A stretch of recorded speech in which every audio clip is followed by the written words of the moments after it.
This is day 5 of the February 94 7-day retreat at Springwater.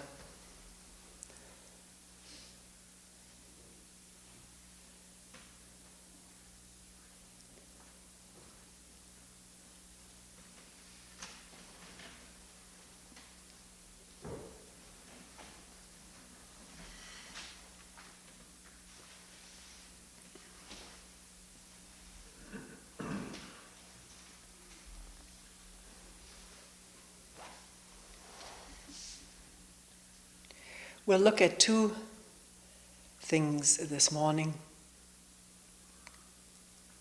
One is time, and the other is hurt.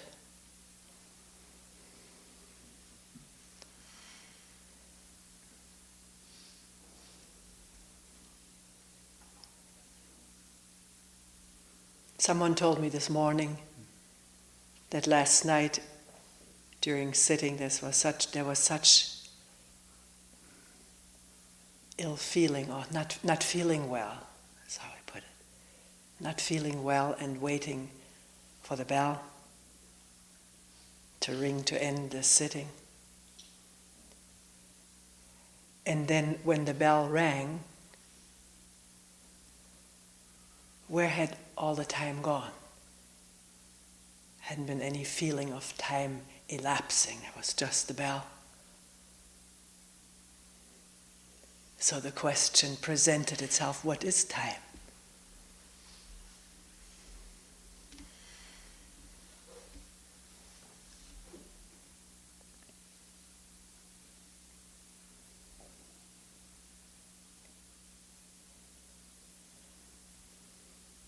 And we're not talking right now, although we are, I'm mentioning it, about the time that we schedule here for 7 days.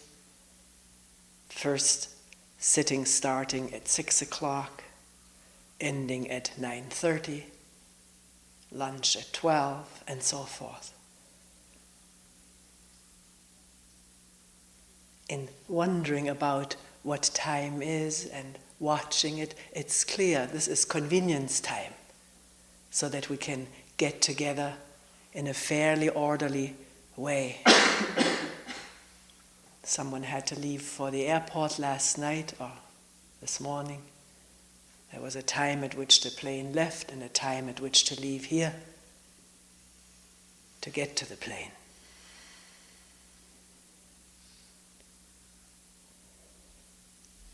We have arbitrarily scheduled life into time zones, time schedules, for our mutual convenience and orderly living together, meeting together, doing things together.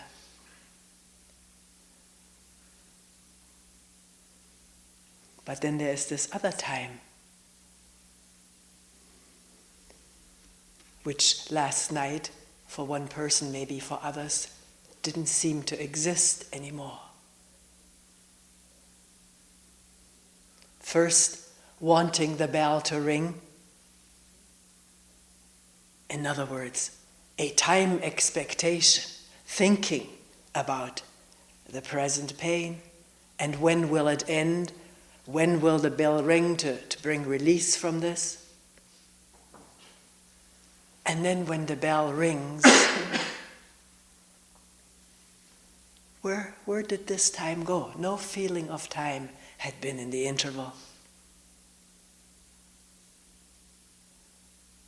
People tell me this often in retreat, sitting and not knowing where the time went when the bell rang, and not necessarily because one was caught up in dream and fantasy. Very often this happens, particularly when one is not caught up in dream and fantasy.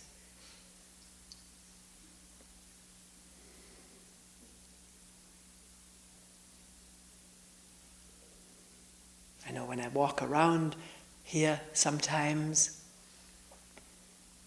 being quiet, not talking at all, standing with whoever is sitting in this room.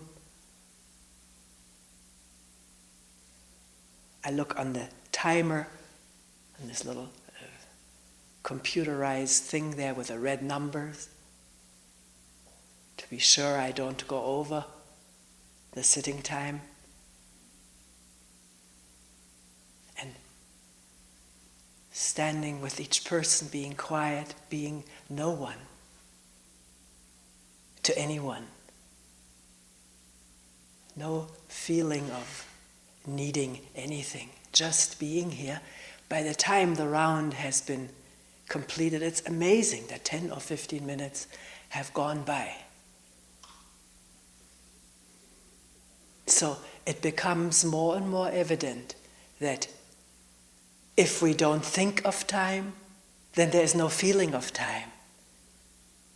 No feeling of time weighing on one. No needing time to pass, wanting to get things over with. When will this end? That's a time thought and feeling, which creates the burden of time, the weight of it.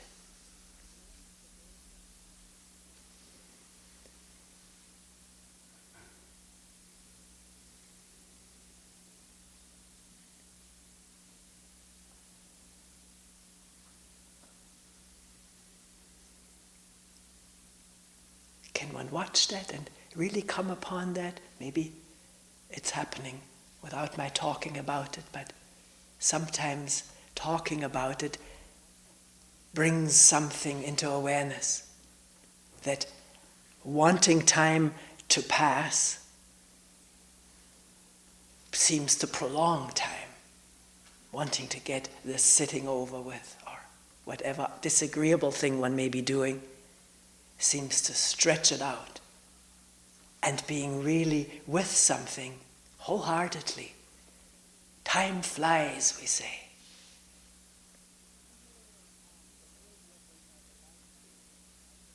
So this feeling of time, the burden of it, or the lightness of it, the flight of it, does that indeed have to do with the thoughts about it, about what was in the past and what will be in the future? That itself is the creation of time by thought. Thinking about the past, thinking about the future creates that as time. The thinking is taking place right now, and it takes time to think. To see something takes no time. It happens instantly, in a flash. The snow, the people, the feeling of sitting here, talking, that's the perception is instant. But to think about what will happen when I get home, will I be able to be so calm and spacious feeling, if that is indeed how one is feeling right now? That creates time and doubt and worry or longing.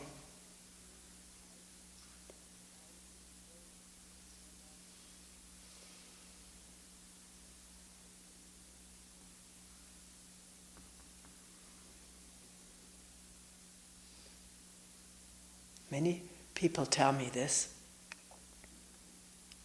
One has had an experience of lightness, timelessness, openness, non-division, and then thought picks it up as a memory, as a known, and wants to have it again, attain it in the future, maybe now, but at best sometime during this retreat, creating time by thinking this way about the past and what will happen in the future that happened in the past.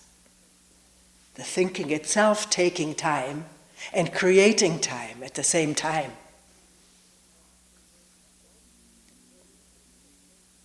And that time is the burden of hope, the burden of expectation, the burden of worry and fear about what will happen to me in the future, what will happen when I die. if I lose this or that, if I can't attain this or that.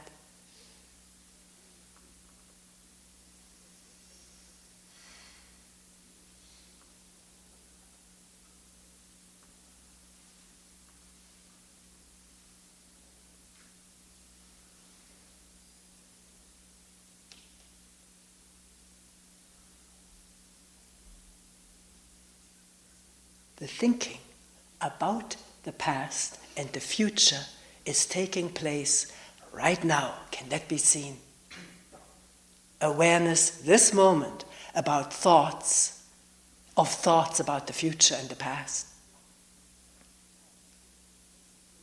The unreality of that past and future, which is created in thought right now. The reality of this moment being the thought about an unreal past and an unreal future. Having as their own reality, the thinking about it, which is happening now.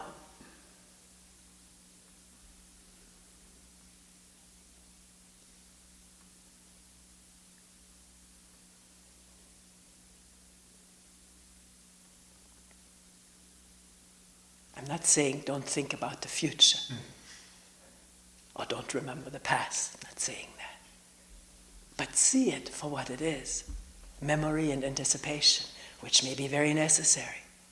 Couldn't exist without memory, and we need planning for the future. Wouldn't have had this building ever if there hadn't been planning. And still going on about what possible buildings to add, cabins, or changes, taking the shop out of the basement, so it would be quieter for retreatants while work is going on. This is being thought about and planned out over time.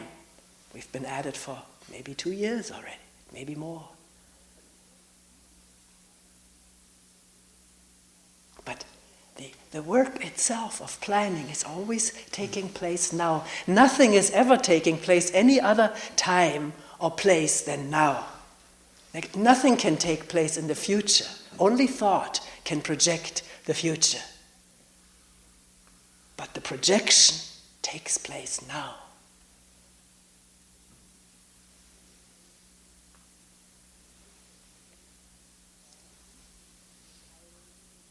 And the amazing thing about thought, desiring things, projecting them, planning for them, is that they do come into being. This building has come into being. You may be sitting at home quietly, reading something, and someone calls up and says, "Can I come over for dinner with the family?" It's not happening to me now these days, but it used to happen. And thought would start reeling. What do I have in the house? What do I have to buy? I have to prepare a good dinner. What did they have last time? I have to match it. And it used to amaze me. That was already during the time of also quiet sitting and contemplating these things. A phone call, a thought of dinner, and after a few hours, something amazing sitting in the middle of the table. So thinking about something creates a reality, the reality of a meal, of a building, of a work of art, of one's career. It all germinates in thinking about something and then working and bringing things together, people together to make this real.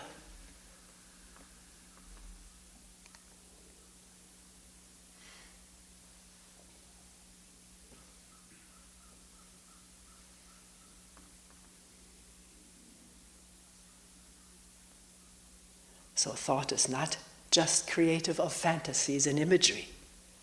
Also creates real things, albeit very temporary. The meal is gone in no time. Takes longer to prepare it than to eat it.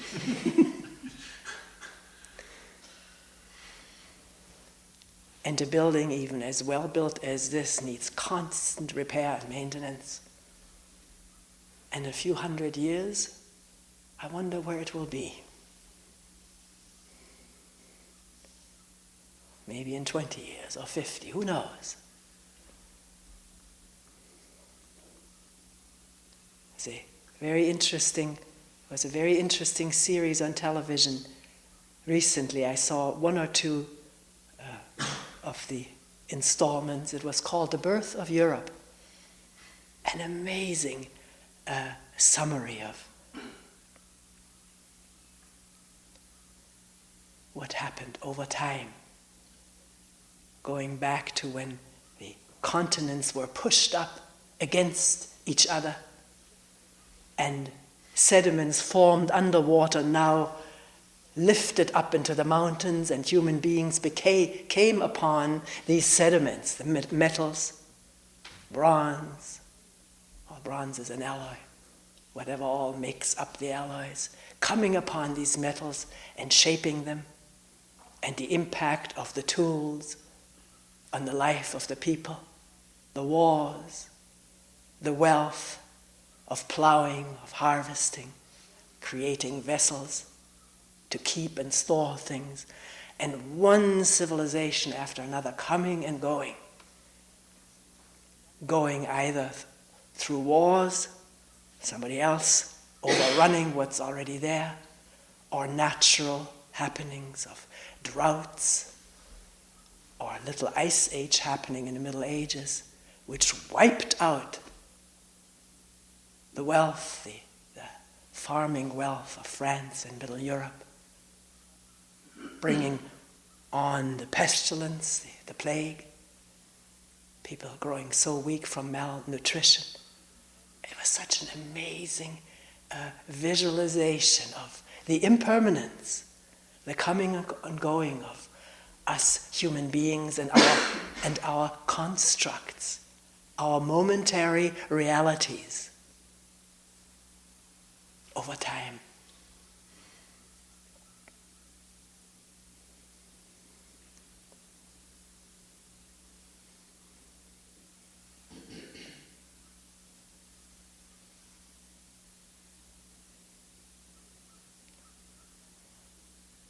So can one, in sitting quietly or walking or being quietly, whatever one may be doing, watch how a thought creates time and fear, the fear of the future based on the knowledge from the past. Now, creating it now. One thought about a mishap in the future, losing someone, dying, and there's fear. One thought, and there's fear. The fear of the future.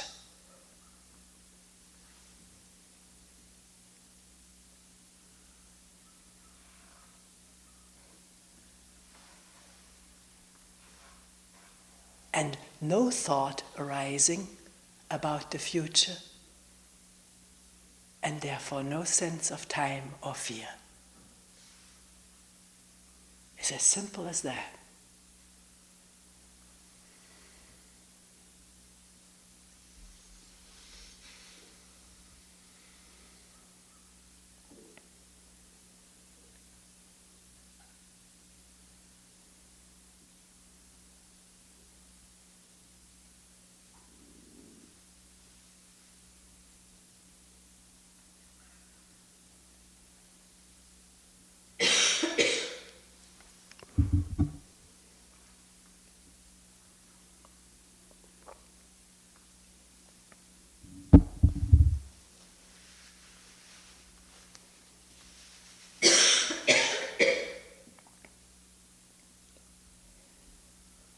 I wanted to talk about hurt again, because it comes up all the time in meetings, one-on-one group meetings, and it happens all the time to each one of us, doesn't it? Getting hurt, fearing hurt, and hurting.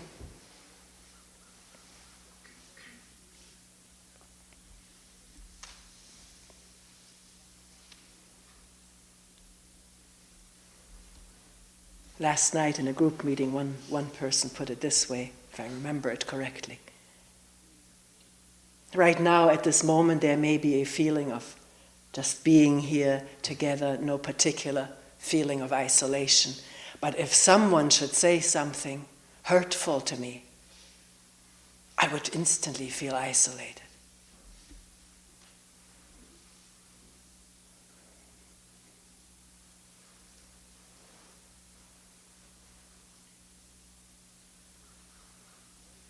Probably more than that, not just feeling isolated, feeling pain. And a pain in which all the pain of all the past, remembered, stored in the body and brain, reverberates with this present pain of hurt.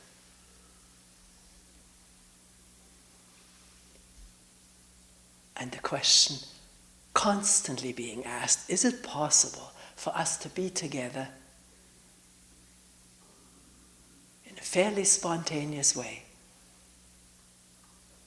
Whatever that may mean, maybe we'll get to that. And not get hurt by what other people say to me or to someone with whom I feel closely identified. I may not mind someone getting hurt whom I don't like, who has hurt me. I may enjoy when this person now gets hurt himself or herself. These are the mechanisms of this psyche of ours.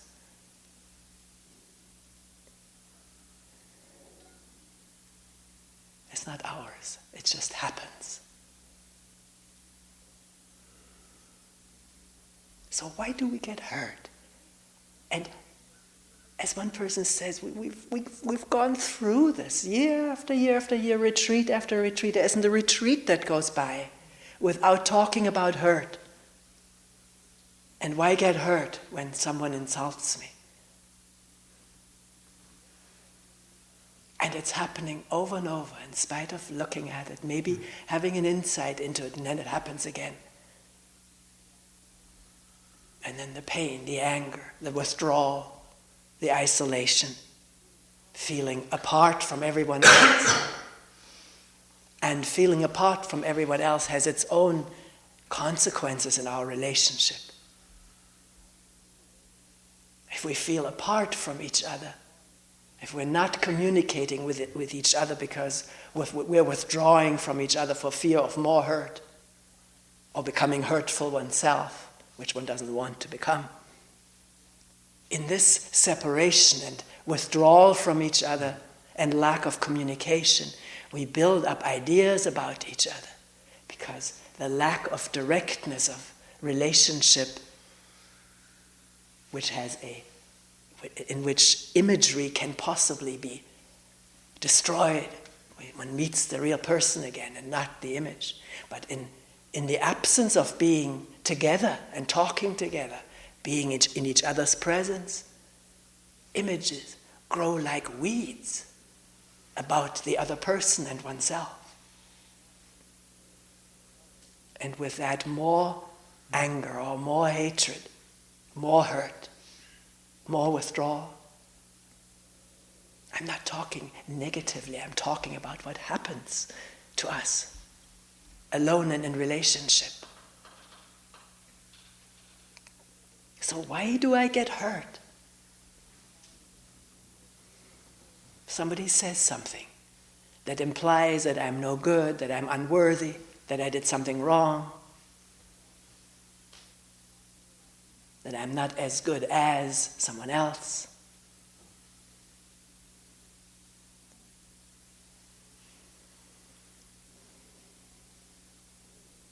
It's maybe the richest field of inquiry in our daily moment-to-moment living with each other. Why do I get hurt?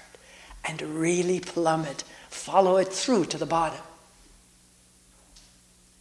And also wonder about those moments in which someone can say something, I don't get hurt. Why not?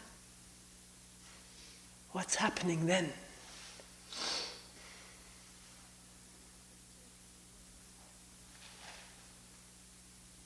What occurred to me just recently was that if I really truly, honestly, and directly see something about myself, which takes not just thinking about myself, but direct seeing, insight into some character trait, some way of talking or being or doing things. If I really see that as honestly as humanly possible, there it is. Then if somebody tells me that, I don't get hurt. I agree. Yeah, it's true, I've seen it myself. So is that a clue?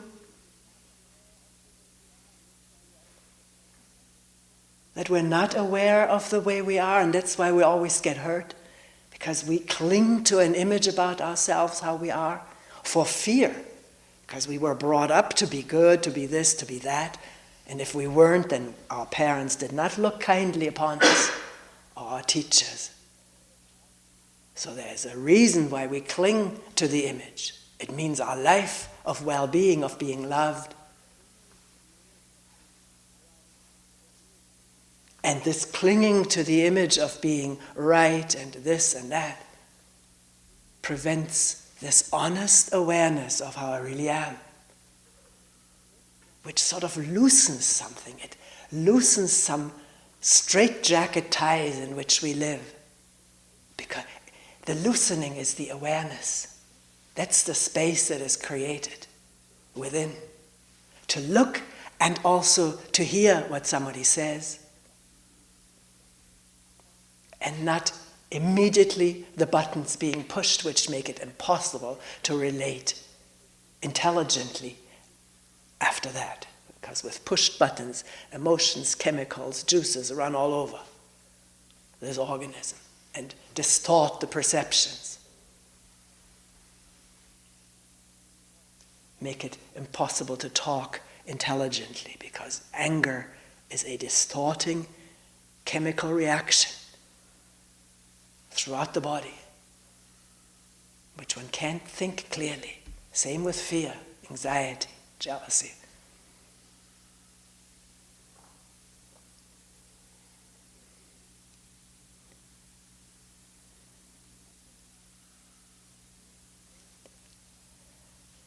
Also, if I do learn about myself in this direct way,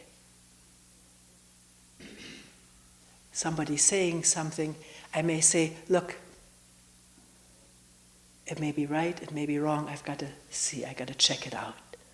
At the moment it seems what you're saying is off the target, off the mark, but let's look, tell me some more.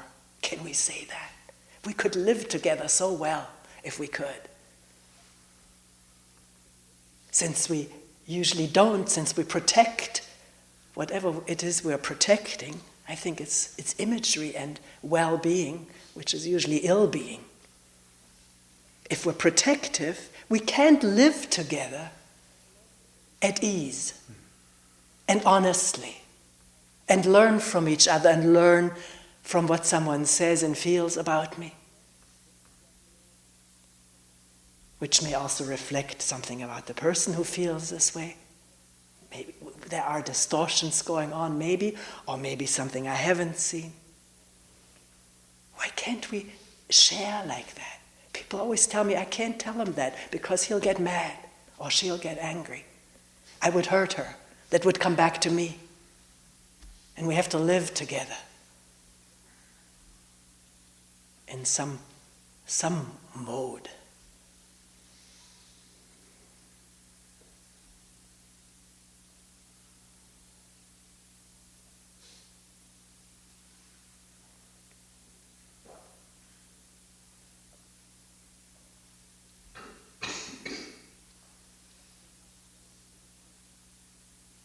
It's true that a reprimand or a criticism or a slighting remark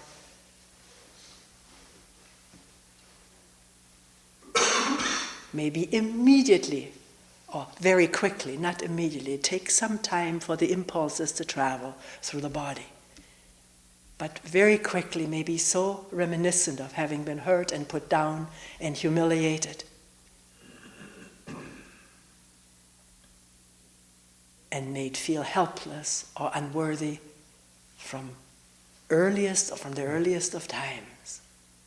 That's why it's so difficult to be there without all of these buttons being pushed so quickly. And it's just as difficult, even though not impossible, to become aware of how we are. We talked about it in a talk recently. In saying that my mother was not aware how intimidating she was with her anger. She didn't realize it. So how can we find out? You could say, well, I could care less how I am. This is just how I am. You always talk about be the way you are. What about that? Be the way I am. But what is meant is in the light of seeing it, being aware of it. And not being critical of it, because being critical of it already shades it out.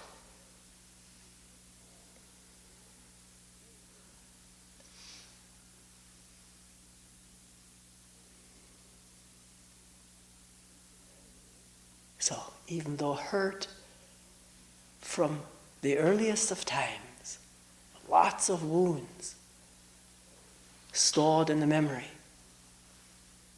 maybe also lots of desires to hurt back which were frustrated when we were little, we couldn't do it. And now an opportunity to live out that held back urge to pay back, to lash out against someone else and savor that power that others savored when they were lashing out against us. But all of it is open for inspection. It can be seen when it's really a sincere and deep interest to find out what we are. And the personality level presents itself first. That's there, most obviously. And that is also the hindrance that prevents from going deeper. Or is it? In our daily relationship, it seems to be that way. That our personality traits are the hindrance to really being there openly, vulnerably, in the presence of each other's characteristics and ways of relating. In retreat, it's possible for the whole personality to be disconnected. I've called it the network, for that to be short-circuited in the energy just flowing here in nowness and awareness. And the personality sort of lying in abeyance without electricity to light it up. Plug is pulled out for whatever length of time. That's possible in retreat, and there's a tremendous relief and sense of freedom in that. And then you can tell me anything about me. I'll be interested. It doesn't plug into this needing to be this or that, needing to be protected or respected or made felt worthy or all of this kind of stuff. It seems to be so necessary, on which we are so dependent in our daily living together. But I'm questioning that dependency on that. And whether not with a real surge of interest in our living together, there can be lighting up the difficulties that we have so thoroughly that they don't become an obstruction. And that, well, we haven't even mentioned this yet, there is no need to identify with what it is that is seen. My actions, my talks, my way of expressing, thinking. It's just what's going on. Why say this is me and that is you? It's one happening since time immemorial. Now, so what would make it possible to see oneself as one is from moment to moment, maybe angry, maybe resentful, or uncooperative, unfriendly, self-righteous, you name it, the things that we run into each other with. What would make it possible to see that and not identify with it, and yet not say, well, so who cares? Just to see it alive, but not feel that this life depends on maintaining that, or protecting it, defending it. Our misery depends on that, not our aliveness.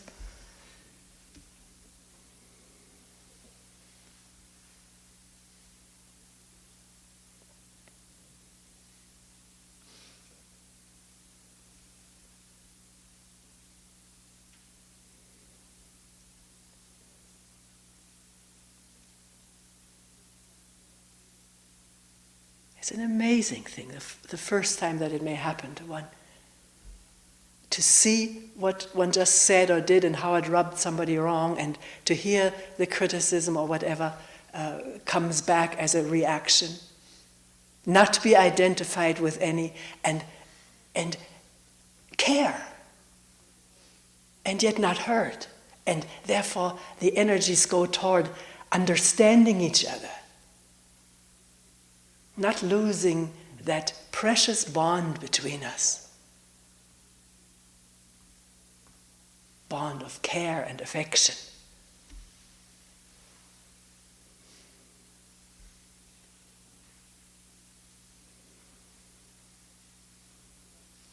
It takes a steadiness of looking and wondering and discovering and watching that urge to withdraw into the hulk of hurt.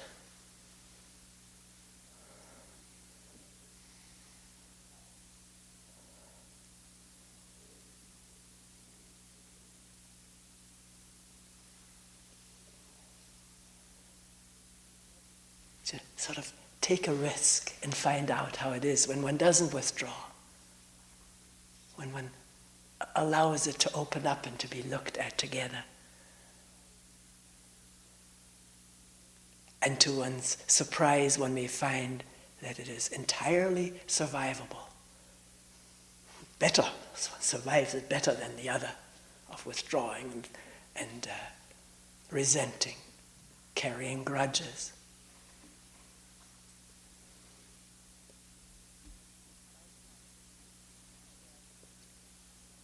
That's the other byproduct of awareness and attention right this moment, as the hurt is about to happen or has already happened. The anger has already welled up. Sometimes it can be seen as it's welling up, most of the time after it has welled up. But by seeing it, wondering about it, not identifying it, not protecting or justifying it, or being down on it, just light and seeing and here-ness and now-ness, that the whole episode can evaporate so quickly without leaving a trace. That's the beauty of awareness, of being here completely.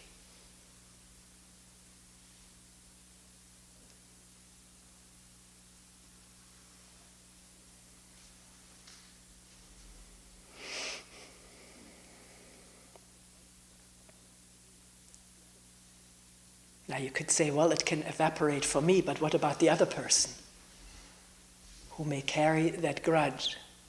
Remember what I did or said.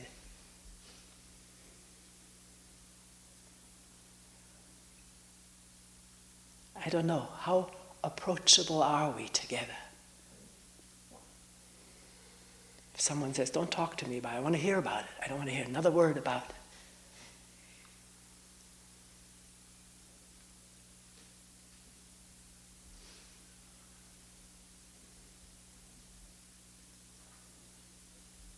depends, where am I at this moment? Do I already feel hurt over that? I reached my hand out and you slapped it. Do I reach my hand out only in order to get results? Or is it a free gesture? And if not, accept it, no hurt. There's no identification with it.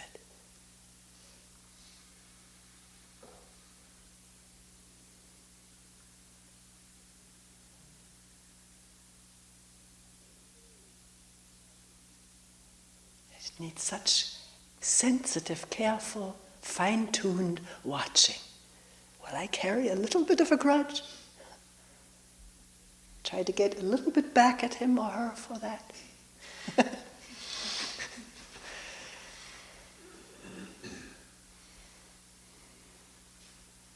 These little bits can also be watched.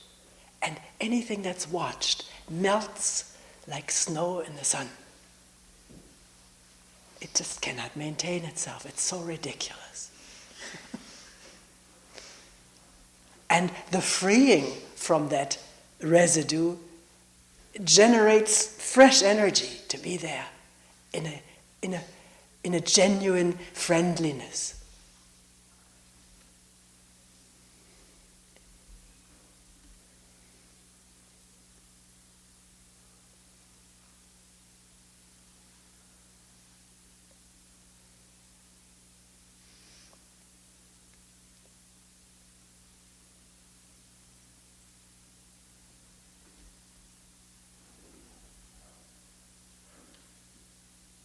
See, this energy of being here, now, never gets old or stale or loaded down with memory or time.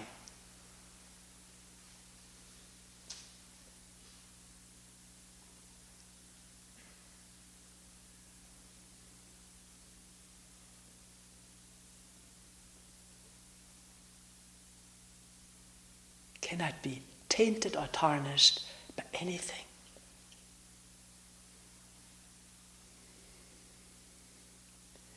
And it's not me, it's not you, it's there.